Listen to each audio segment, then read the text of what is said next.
Quantos adquiriram esse livro? Quantos? Se manifeste, só para eu saber. Quantos estão lendo o livro que adquiriu? Essa é uma outra pergunta. Sabe, eu tenho conversado com algumas pessoas e simplesmente nem compraram e nem estão lendo o livro. E eu quero dizer que isso é um desperdício. Hoje pela manhã eu estava conversando com a Jane, minha irmã. Ela estava me avisando que ela não viria à igreja. E aí a gente conversou sobre o livro. Isso aqui é precioso. E é um hábito precioso a leitura. Então eu quero dizer para você, nós entramos hoje na nossa 5ª semana da campanha. Estamos quase chegando ao final dos nossos 40 dias de revisão. Mas ainda dá tempo de você começar a ler. E você aprender sobre os ídolos, identificar esses ídolos no seu coração e abrir mão desses ídolos na sua vida. Não é uma coisa simples, mas é uma coisa extremamente necessária. Durante essa semana, nós vamos ler o capítulo 9 e o capítulo 10. O capítulo 9 é dispondo-se a obedecer. E é a mensagem que eu vou pregar hoje de manhã, baseada no capítulo 9. E o capítulo 10 é resistindo aos seus ídolos. E o pastor Fernando vai pregar hoje à noite sobre o capítulo 10. Então eu quero convidar você à leitura desse livro, desse material. Quero convidar você a se juntar a um pequeno grupo multiplicador. Quero convidar você a participar dos momentos de oração às 9h15 da manhã aqui na igreja. Quero convidar você a, durante essa semana, participar da nossa sugestão de jejum. E olha, alguém mencionou no grupo de líderes que a cada semana os jejuns estão ficando mais complicados, mais difíceis. O jejum dessa semana é o seu alimento preferido. Nós não vamos dizer qual é, ele fica a seu critério. É aquilo que você não consegue ficar sem. É o pãozinho francês. Ontem no meu PGM, nós comentamos sobre o doce, sobre o pão francês. O que é que você diz assim, disso eu não abro mão, eu como todos os dias? É o chocolate? Eu não sei o que é. É o café? É a carne vermelha? Você vai diante de Deus escolher o seu alimento preferido e vai dedicar isso a Deus. Deus, enquanto eu abro mão e vou sentir falta disso, eu quero entender que o Senhor é suficiente na minha vida. Então essa é a nossa sugestão do jejum dessa semana. O tema da nossa mensagem de hoje é disposição à obediência. Você se considera uma pessoa disposta a obedecer? João 14:15 diz assim: se vocês me amam, obedecerão aos meus mandamentos. Se vocês me amam, obedecerão aos meus mandamentos. Interessante que a obediência está diretamente ligada ao nosso amor a Deus. Você ama a Deus, você obedece. Se você não está obedecendo, você precisa passar em revista o seu coração. E o que é coração? Nós já falamos disso aqui. Sua mente, seus pensamentos, suas emoções, aquilo que são os seus afetos, sentimentos que mexem com você, e a sua volição, os seus atos que você toma decisão, as suas escolhas. No último domingo, nós ouvimos sobre 2 males e uma solução. O pastor Fernando pregou o resumo de 2 capítulos que nós lemos na semana passada. E ele falou como Deus deseja, como Deus é zeloso, e Ele deseja que os nossos pensamentos, a nossa mente, e os nossos anseios, os nossos afetos, as nossas afeições, sejam completamente focados nele, em Deus. E hoje pela manhã, o nosso foco será a nossa volição. Então eu vou falar para vocês 3 coisas. O que é volição? Qual é o problema com a nossa volição? Qual a solução da nossa volição?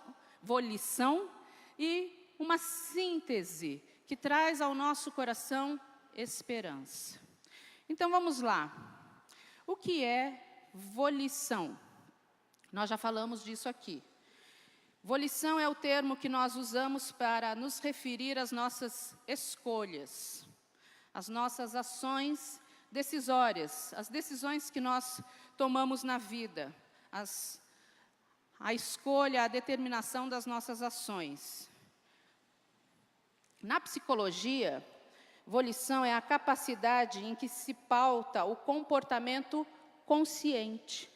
Eu sei o que eu estou fazendo, eu tenho consciência disso.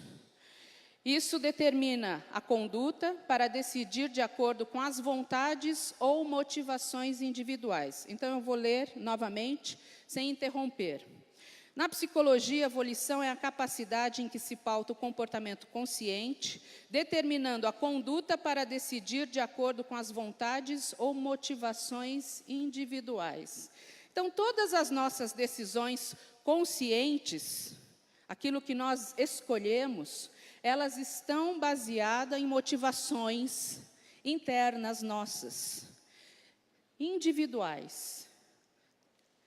Tem a ver com o que você pensa e com o que você sente. Vamos lembrar da formulinha que nós temos apresentado aqui para vocês? O que eu penso determina o que eu sinto, e o que eu sinto determina o que eu faço. O que eu penso determina o que eu sinto, que determina o que eu faço. Então, todas as suas escolhas, os seus atos de volição, estão relacionados ao que você pensa e ao que você sente. Você quer mudar as suas escolhas? Você precisa, com toda honestidade, encarar o seu coração, o que você sente, e a sua mente, o que você pensa. A autora do nosso livro, ela diz o seguinte: a volição segue nossos pensamentos e desejos ao escolher aquilo que imaginamos que nos agradará ou nos dará a maior probabilidade de felicidade. Determina se buscaremos adorar o Senhor ou se correremos atrás de outros deuses. Então, a volição vai seguir sempre nossos pensamentos e desejos, e é com base neles que nós fazemos as nossas escolhas, se vamos adorar a Deus ou vamos buscar outros deuses. Então, eu quero que você preencha aí no seu esboço o espaço. A palavra de Deus nos diz que Ele nos ajudará nas escolhas certas. Deus está preocupado com as suas escolhas? Sim. E Ele tem a disposição de ajudar-nos nessas escolhas. Olha o que diz Salmo 25:12. Qual é o homem que teme ao Senhor? Ele o ensinará no caminho que deve escolher.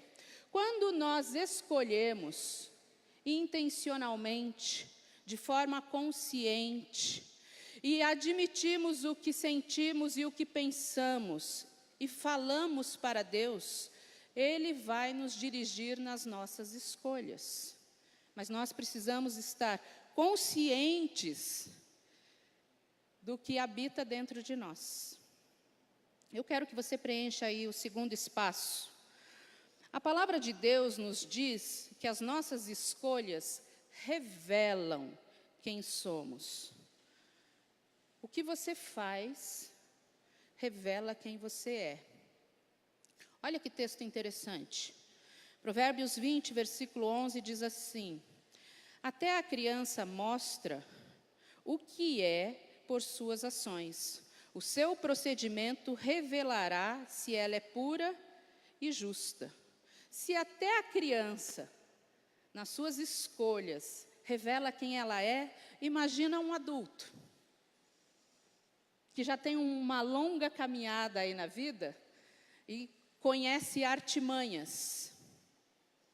Por que será que nós chegamos ao culto, cantamos canções e dizemos, rendido estou, mas quando chegamos na nossa casa, a palavra que saiu daqui, rendido estou, e que você provavelmente até cantou chorando, levantando as suas mãos, você tropeça em alguma coisa que estava lá na sala, e aí você já solta um impropério e briga com todo mundo. Será que isso só acontece com a Eliane Amaral? Essa coisa que eu falo uma coisa e faço outra? Então eu preciso olhar para dentro do meu coração e ver se o que eu estou dizendo é realmente a intenção do meu coração, o meu pensamento e o meu desejo, porque vai revelar quem eu sou. Eu quero lembrar uma coisa para vocês, e vocês vão ler durante essa semana nesse capítulo, no capítulo 9. Deus nos criou com a capacidade de escolher. Ele deu para nós o livre-arbítrio. E existe uma parte nesse capítulo que vai falar especificamente de livre-arbítrio. Deus, Ele deu para nós essa capacidade. E Ele apresenta para nós o tempo todo, na sua palavra, essas possibilidades de escolha. Ele quer que nós façamos escolha. Em Mateus 22, 37 e 38, o texto que eu tenho lido todas as vezes que eu prego aqui, nas pregações dessa campanha, diz assim: ame o Senhor, o seu Deus, de todo o seu coração, com a sua mente, com as suas emoções, afeições e com as suas decisões, com as suas escolhas.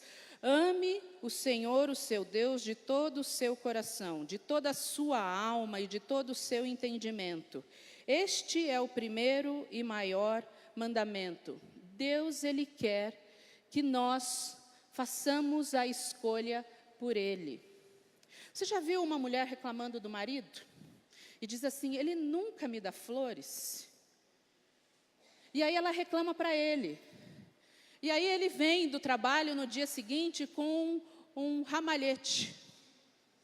E ela nem aí para o ramalhete. Porque ela fala o seguinte, não foi espontâneo. Eu tive que falar. Deus, Ele quer a nossa escolha voluntária, espontânea, sem que Ele precise ficar falando. E Ele nos dá condições para isso. Né? Aí o marido traz a flor achando que está ganhando a mulher e ela vira a cara para ele.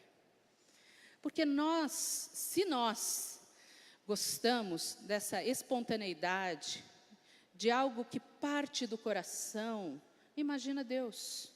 Ele quer que nós o amemos de todo o coração. Pode preencher aí no seu esboço. A exigência do primeiro mandamento consiste em amar a Deus, ou adorá-lo e glorificá-lo. Em outras palavras, quando fazemos isso, estamos escolhendo a Deus. Quando você decide, a minha vida é para Deus, e eu vou escolher nas minhas ações diárias, adorá-lo, glorificá-lo, consagrar tudo a Ele, você está escolhendo Deus. O problema é que a gente fala, mas a gente não faz. Então a gente não implementa ou implanta as nossas decisões. Deus, Ele quer ser escolhido por nós. Vou ler alguns textos da palavra de Deus para vocês. Você pode acompanhar no multimídia.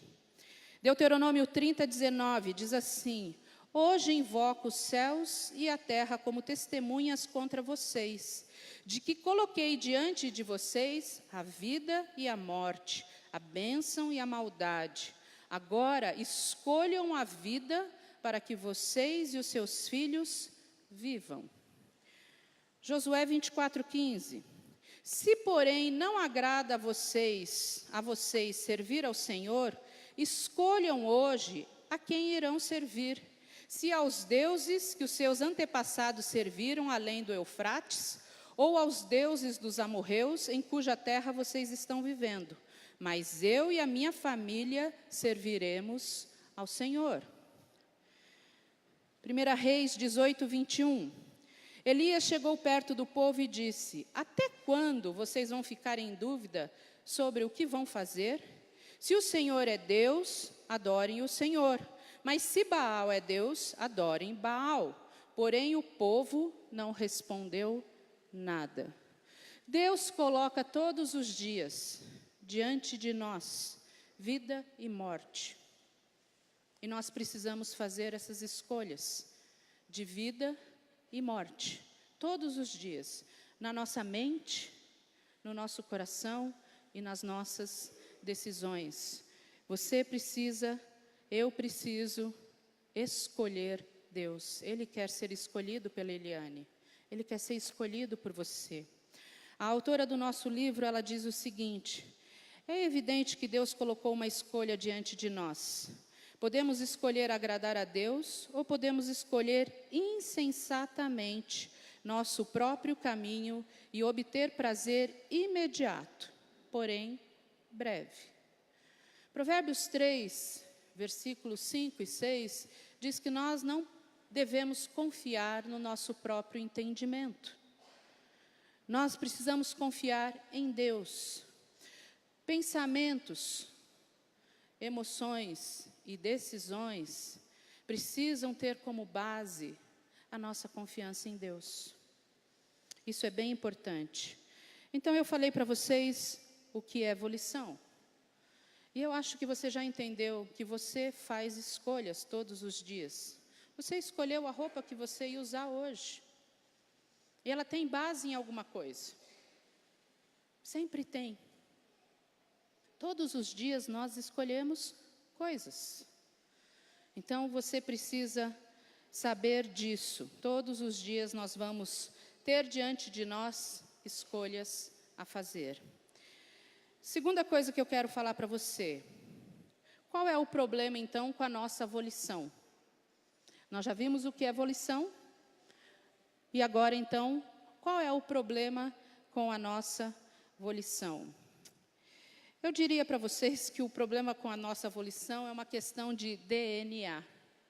É aquilo que nós recebemos como herança, que vem no DNA. Ontem no nosso PGM nós estávamos conversando sobre diabetes, sobre hipoglicemia, hiperglicemia. No nosso PG a gente conversa de tudo, viu gente?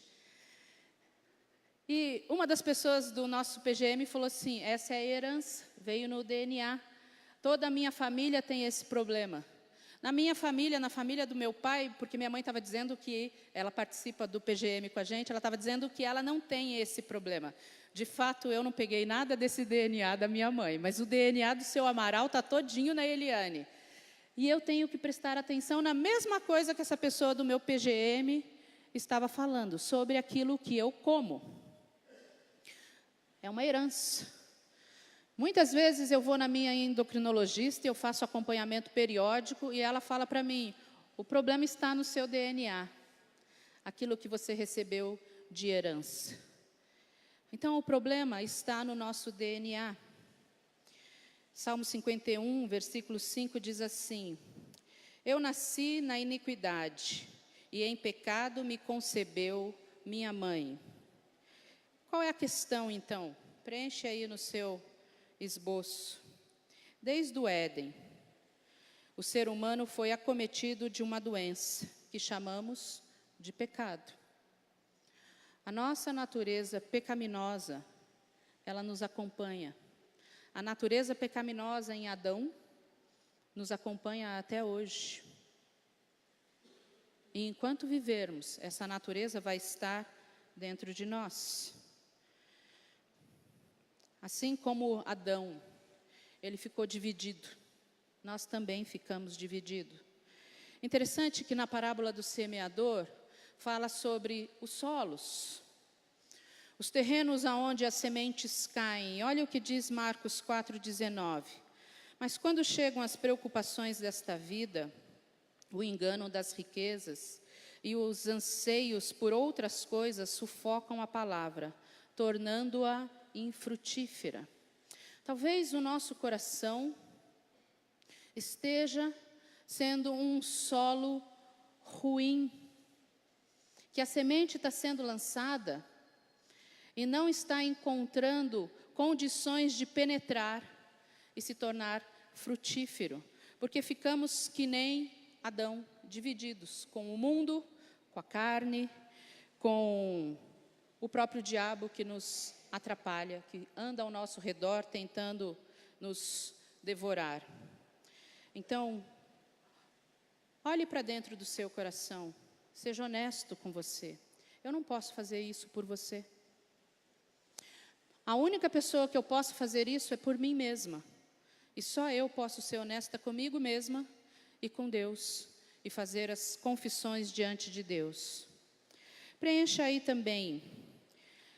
Não é a nossa volição que está descompassada, sim os nossos pensamentos e desejos.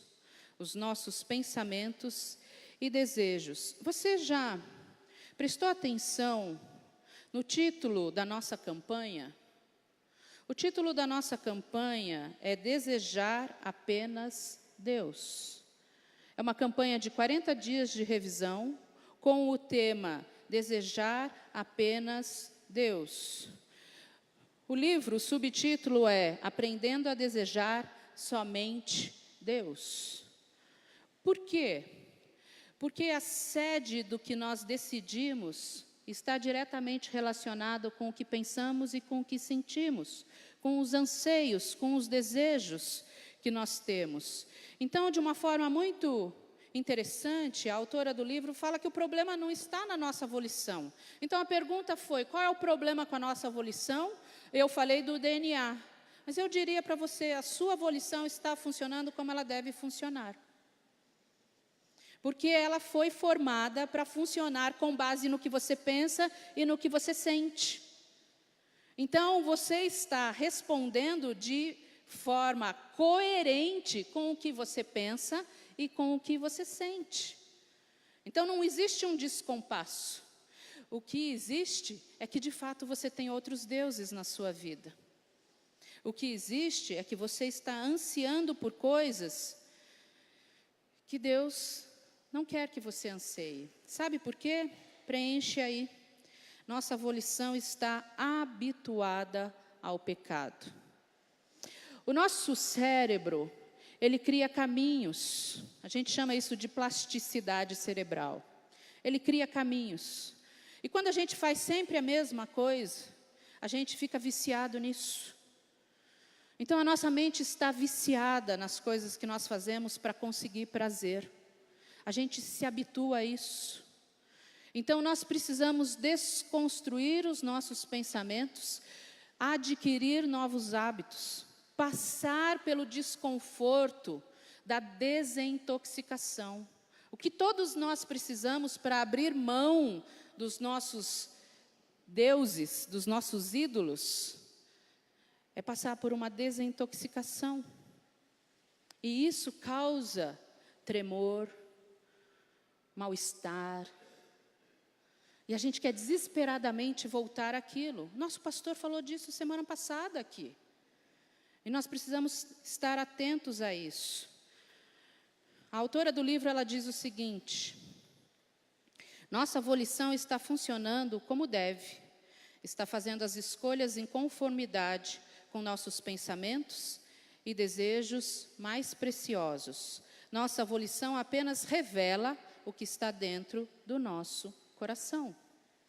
Então, as suas decisões, quando você fala assim, eu não consigo, Eliane, eu quero falar uma coisa para você sobre eu não consigo. Você vai precisar vir hoje à noite no culto para ouvir sobre isso.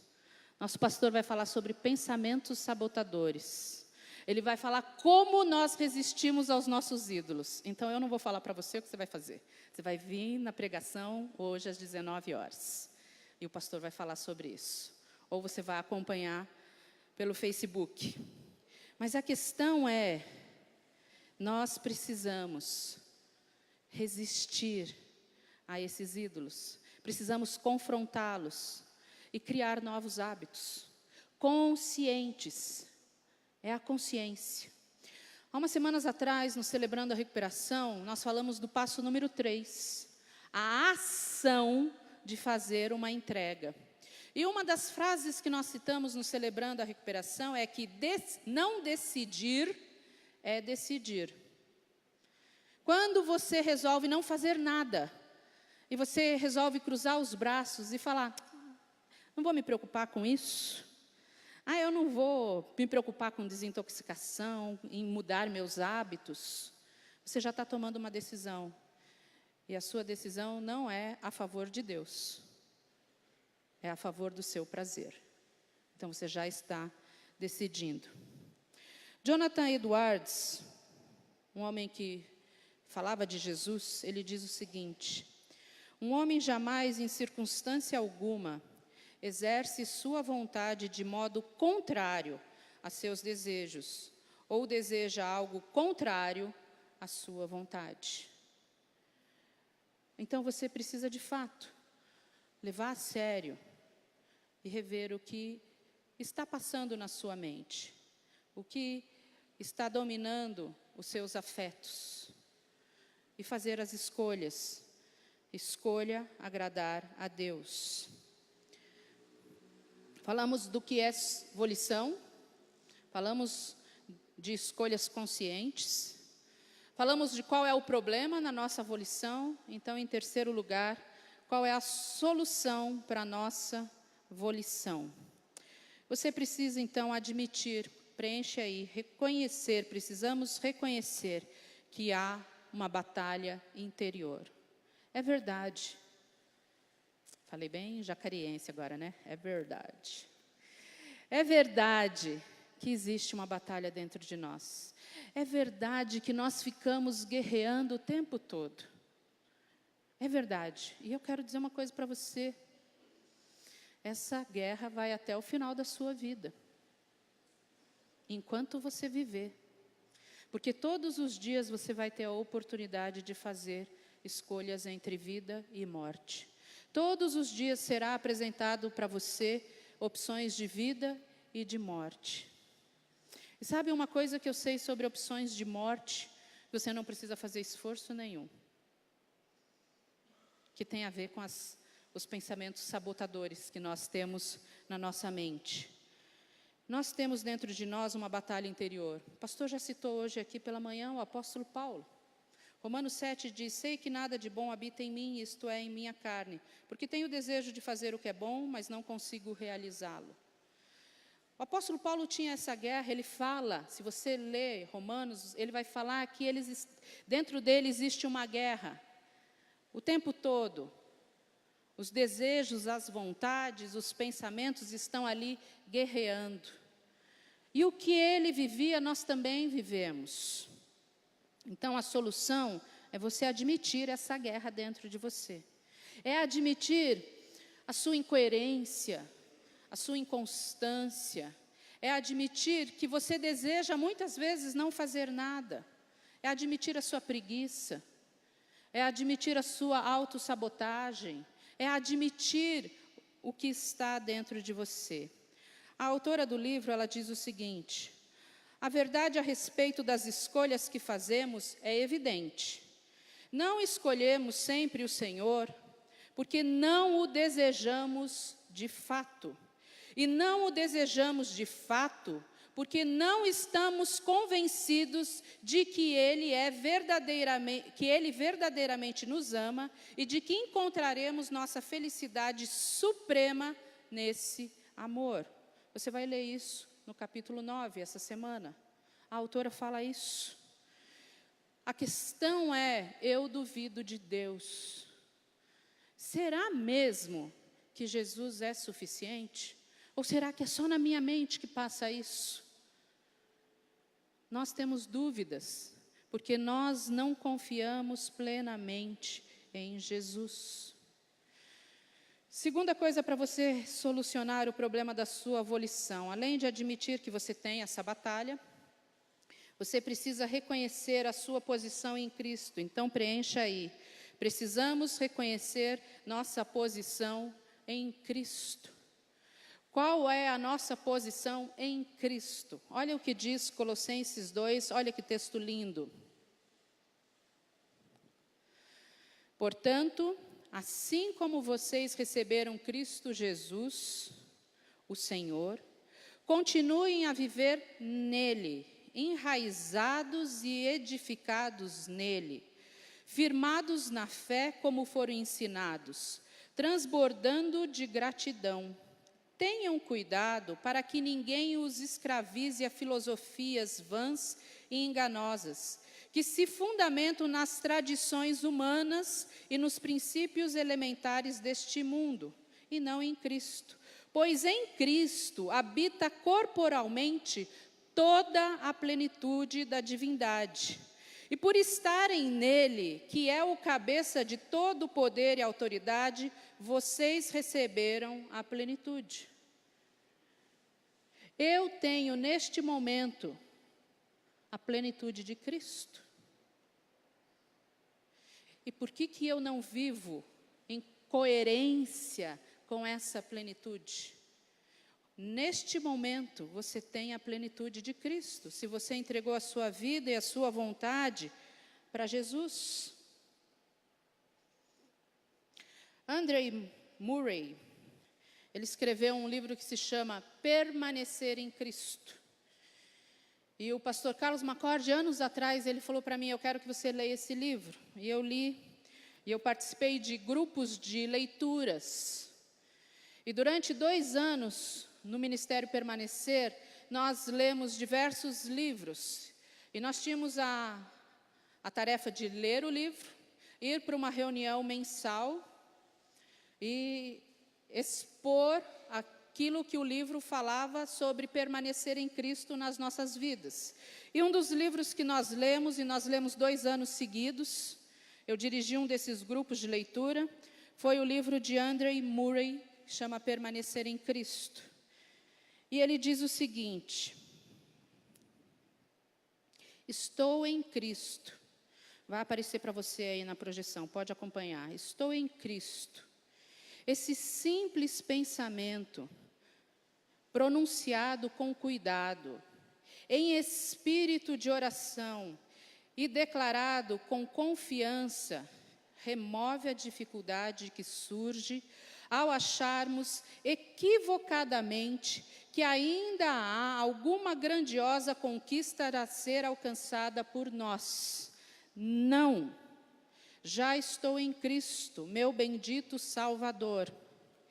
E assim, esse ramo será forte com a força de Deus para ser e fazer tudo aquilo que é necessário para permanecer e habitar em Cristo.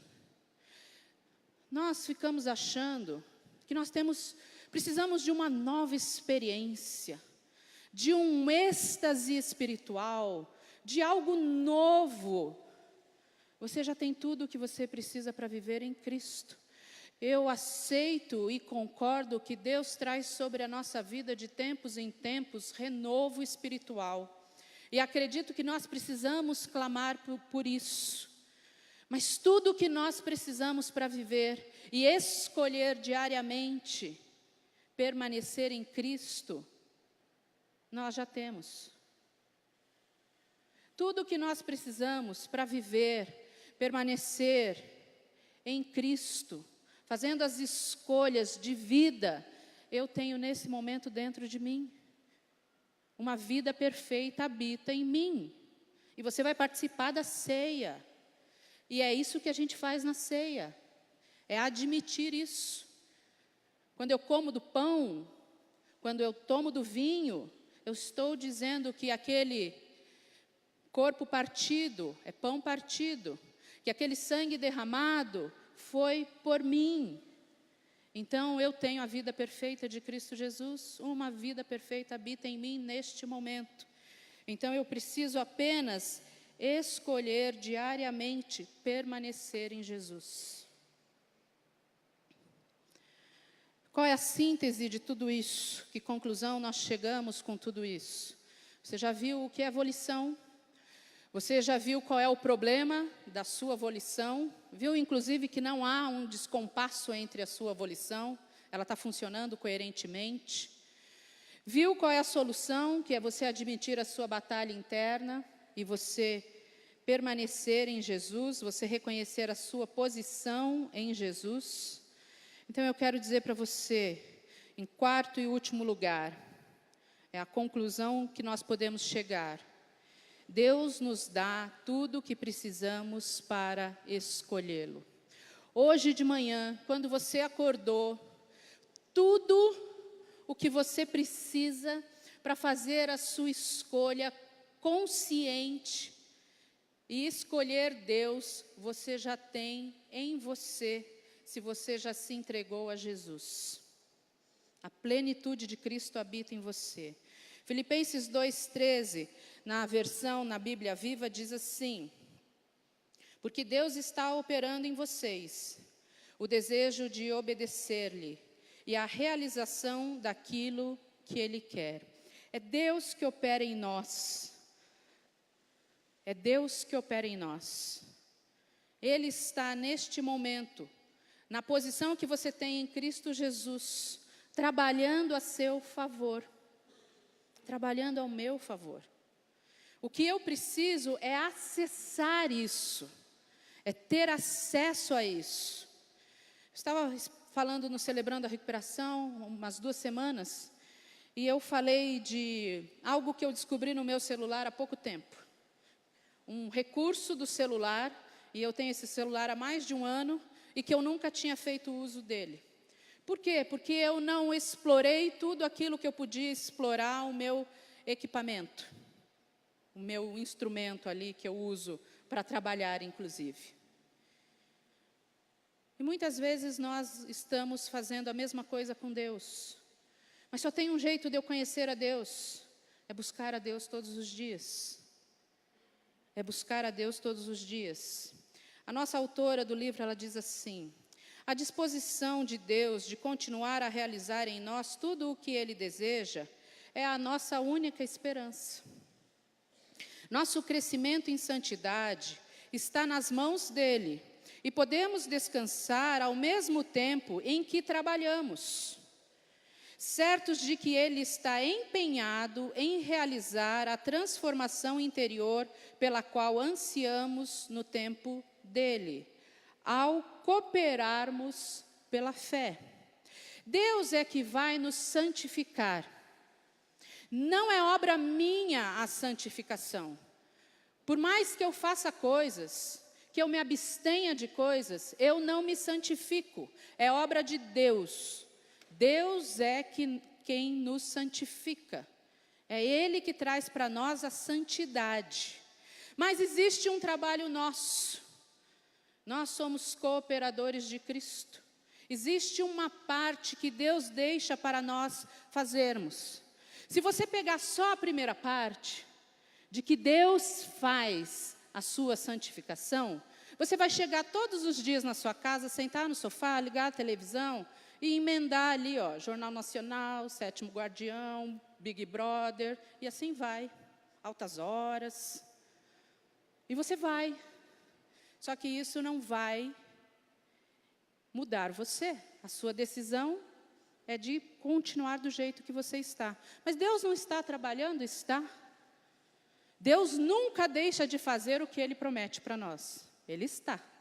Só que existe a minha cooperação. E eu tenho que ir vazia diante de Deus e falar: eu preciso receber do Senhor. Então, ao invés de eu ligar a televisão e ficar lá na frente da televisão, que tal desligar a televisão e eu ir para o meu quarto, fechar a porta do meu quarto e ler o livro? Ouvir uma mensagem, ler a Bíblia, me expor aquilo que Deus quer para mim. Então, preencha aí no seu esboço. Eu quero dizer para você que você não precisa de mais força de vontade nem de disciplina. Você precisa, sim, de novos pensamentos, novas disposições mentais, novos desejos. E isso só em Cristo Jesus. Então, preenche. Devemos cooperar com o trabalho de Deus, que Deus está fazendo em nós. Devemos cooperar com o trabalho que Deus está fazendo em nós. 1 Coríntios 3:9 diz: pois nós somos cooperadores de Deus. Como você tem cooperado com o trabalho de Deus na sua vida? Isso envolve a sua volição, as suas escolhas. Envolve você rever os seus pensamentos e emoções e tomar decisões. Preencha aí no seu esboço. Precisamos nos expor diariamente à palavra de Deus. E precisamos permanecer em Jesus Cristo. Se realmente nós vemos Deus como Pai e acreditamos que Ele sabe o que é melhor para nós, a nossa disposição precisa ser uma disposição para a obediência. A rebelião, ou seja, a desobediência, é a origem dos problemas de toda a humanidade, que é o pecado. O pecado é uma rebelião, uma desobediência contra Deus. Eu quero encerrar a mensagem de hoje com uma citação de André Murray, e em seguida nós vamos assistir um vídeo de 2 minutos, menos de 2 minutos, do pastor Carlos Macorde falando sobre a graça. Mas primeiro vamos ler essa citação que eu acho que está no seu esboço. A única responsabilidade do discípulo com respeito ao Senhor Jesus é crer, pois o crer é o único meio pelo qual a graça e a força divinas fluem para o coração do homem. A velha natureza daquele que crê permanece má e pecador até o fim. Para poder produzir os frutos da justiça para a glória de Deus, é necessário que diariamente o discípulo se achegue vazio e desamparado para receber de seu Salvador sua vida e sua força. É preciso todos os dias você chegar vazio diante de Deus e falar: eu preciso receber de Jesus. Receber o que de Jesus? A vida de Jesus, a força de Jesus, a alegria de Jesus, tudo aquilo que Ele tem prometido para nós. Não é a sua força de vontade, mas é a força que Cristo nos dá. Então eu preciso todos os dias separar um tempo e dizer: eu preciso de Ti, ó Deus, eu preciso de Ti, Jesus, e me expor para receber, vou me alegrar com isso, e aí então eu vou repartir isso. Essa é a essência da vida cristã. Vou pedir para o pessoal do multimídia passar o vídeo do pastor Carlos. Ele vai falar sobre o que é graça. E quero encerrar a mensagem com esse vídeo. E em seguida o nosso pastor vai subir aqui e ministrar a nós a ceia de hoje. Vamos assistir? Graça para mim é uma palavra que descreve que Deus é sempre generoso. Eu gosto de pensar assim: graça é Deus nos dando o que Ele exige de nós. Por exemplo, Deus é um Deus santo. Ele exige de nós uma vida santa. Ele exige de nós uma vida perfeita. Mas como é que eu vou produzir uma vida santa? Como é que eu vou viver uma vida perfeita? É impossível. Então, Deus mandou seu Filho Jesus para literalmente ser a minha vida perfeita. Ser tudo que Deus exige de mim. Então, graça, para mim, é Deus me dando o que Ele exige de mim. E quando você vive pela graça, você vive através da generosidade de Deus. Quer dizer, você vive crendo que Deus dá para nós tudo. E quando você começa a viver pela graça, ou viver na graça, você descansa. E quando você começa a descansar, sua vida interior começa também a descansar. E quando a sua vida interior descansa, amar não é tão difícil. E quando você vive pela graça, você vive através daquilo que Deus dá. E o que Ele nos deu é Jesus. E o Espírito Santo traz essa graça para nós.